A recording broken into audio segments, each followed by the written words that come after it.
Guys, tara, i-rate natin kung gaano kasakit ang iba't ibang klase ng injection sa ospital gamit lang ang facial expression. Okay, game.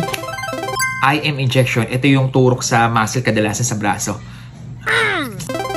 IV insertion o ito yung turok naman sa ugat. IV insertion with fishing. Naku, masakit-sakit to. Kasi hinahanap yung ugat dito eh. Gayet yan. Next, skin test. Ito na may injection sa balat lang. Ito. Ouch! Ouch! Masakit yun eh. Next, ceftriaxone IM sa gluteus. Naku, hindi ko pa naranasan to. Pero ito yung mga expression ng mga pasyenteng in-inject ako ng ganito. Ouch! Ouch! Next, injection sa tuli. Ganito yan. Masakit yan eh. Next, capillary blood sampling. Nakakagulat to eh kasi sa dulo na to ng daliri. Parang ganito.